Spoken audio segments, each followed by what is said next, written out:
بیمار کی عیادت کرنے کا سنت طریقہ میں آپ لوگوں کے سامنے بتاؤں گا۔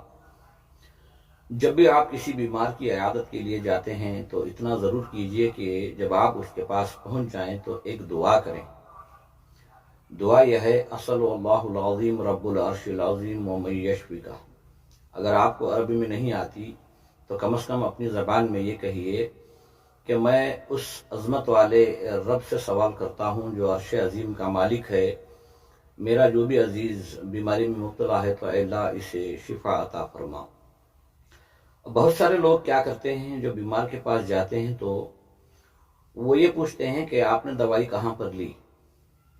اب وہ کہتے ہیں کہ فلاں جگہ میں ہم نے خرید، فلاں جگہ ہم گئے تھے۔ تو عیادت کرنے والا جو ہے وہ یہ کہتا ہے کہ آپ وہاں پر کیوں گئے تھے، اس سے بہتر ہاسپٹل وہاں تھی، وہاں جانا چاہیے تھا۔ تو میرے بھائی یہ سراسر غلط ہے۔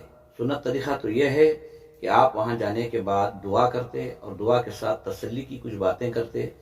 ہاں بہتر ہوتا آپ یہ کہتے کہ آپ نے جو دوائی لی ہے انشاءاللہ اللہ چاہے تو اس دوائی میں آپ کو اللہ تعالیٰ شفا عطا کرے گا، ڈرنے کی کوئی ضرورت نہیں، کیونکہ دعاؤں کے ذریعے سے تقدیر بھی بدل جاتی ہے۔ اور ان باتوں سے بچنا ہے جس کے ذریعے وہ گمان میں مبتلا ہو جائیں، یا ان کا مال ضائع ہو جائے، یا ان کا وقت ضائع ہو جائے، یا انہیں کسی اور جگہ پر سفر کرنا پڑے۔ ان باتوں سے بچنا چاہیے۔ بس دعا کرو، اللہ تعالیٰ جو بھی بیمار ہیں اللہ انہیں صحت و شفا عطا فرمائے۔